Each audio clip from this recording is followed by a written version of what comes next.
isa sa inyo. Mabuhay! Hindi ko na po kayong babatiin ng magandang gabi dahil hanggat hindi bumababa ang magnanakaw sa kaban ng bayan, kailanman hindi magiging maganda ang ating mga gabi. I agree! Mga kababayan, 2 araw kami noon sa Kongreso bago si Tambaloslos bumaba sa kanyang trono. Ayun! Doon ko po kami natulog.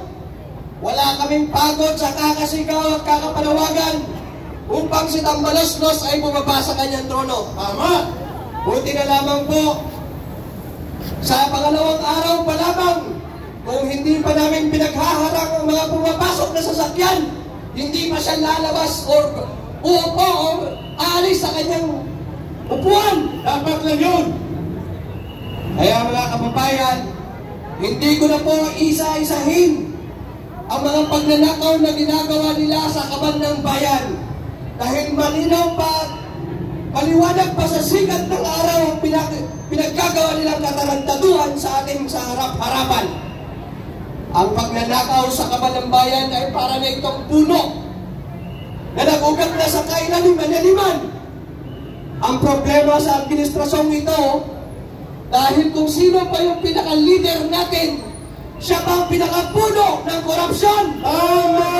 Si Marcos mismo ang punong kriminal sa pandarambong sa kaban ng bayan. Kung bakit mga kababayan, ang bawat sara ng puno na ito ay siya ring bunga kung ano yung inahatid ng punong ito. Kaya pagod na po tayo mga kababayan. Bigyan na po tayo. Ayan Sa na! bawat rally. Ang ambulansya! Sana si Marcos na ang nasa loob niyan. Sumasakit na po yung ating mga tenga. Sumasakit na po yung ating mga dibdib. Tama! Tama na. Sobra na. Palitan na at pababain na. Pababain at palayasin mo! Kaya mga kababayan, sa lahat po ng mga naririto, mga vloggers natin at mga kababayan natin naririto, manawagan po na tayo sa ating mga pamilya, kamag-anak, kapitbahay, upang makiisa at upang tayo magsama-sama sa panawagan na si Marcos ay dapat bumaba na sa kanyang trono. Marcos Romualdez palayasin! Marcos Romualdez palayasin! Marcos Romualdez palayasin! Tuloy-tuloy na po natin ito mga kababayan. Huwag na po tayong tumigil hanggat ang mga korap sa gobyerno ay hindi bababa sa kanilang mga pwesto. Magpapatuloy po tayo sa ating panawagan.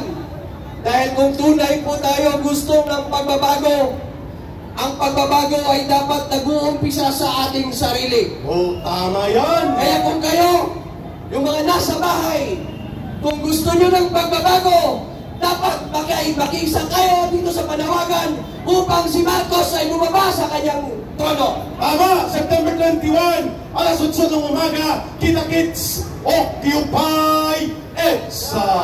Hindi po sapat mga kababayan na puro lang tayo reklamo sa social media. Hindi po sapat na magmamarites lang po tayo doon sa ating mga kapitbahay kung ano yung mga kabarastugang ginagawa ng gobyerno ito sa ating mga mamamayang Pilipino. Tama!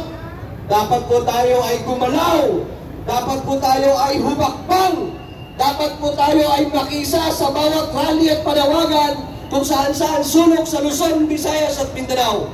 At ating ipakita, lumalakas, lumalawak, lumalaban! Lumalakas, lumalawak, lumalaban! Lumalakas, lumalawak, lumalaban! Ayan, kaya po mga kababayan, kailangan po tayong magkaroon po ng unity. Gaya nga po ng tinuro ng aking ama nung ako'y nasa elementary pa. We ought to be united because in unity there is strength. And in strength there is victory. And in victory there is harmony. And in harmony there is peace.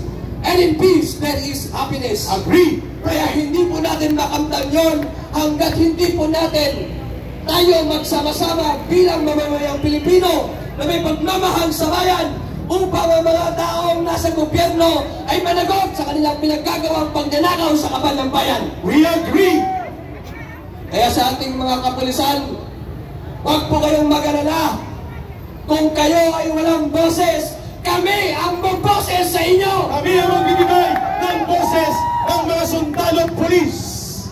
Gaya nga po ng sinumpaan natin sa bawat mamamayang Pilipino, sundalo ka man, pulis ka man, empleyado ka man, farmer ka man, kung sino ka man, sabi nga sa ating konstitusyon, we, the sovereign Filipino people, imploring the aid of Almighty God in order to establish a government that shall embody our ideals and aspirations, promote the common good, conserve and develop the patrimony of our nation, and secure to ourselves and our posterity the blessings of independence and democracy under the rule of law and a regime of truth, justice, freedom, and equality in order to promote this Constitution. Preamble. That is our preamble na dapat nating gampanan ng bawat isang mamamayang Pilipino, kagaya na lamang ng ating mga kapulisan at kasunduluhan. Ngayon mga kababayan, ramdam na po ng mga taong may dapat managot at takot na po sila sa ating mga panawagan. Kung kaya po sila ngayon ay nagka-crumble na. Yes. Dahil tayo po ay padami ng padami sa ating mga panawagan. Correct. Kaya po mga kababayan na nasa bahay, inanyayahan po namin ang bawat isa sa inyo na lumahok, makiisa, at magsama-sama tayo upang manawagan na si Marcos, ang ating bangag at putang inang presidente, ay bumaba na sa kanyang pwesto. Tama. Marcos resign! Marcos resign! Marcos resign! Marcos resign! Marcos resign!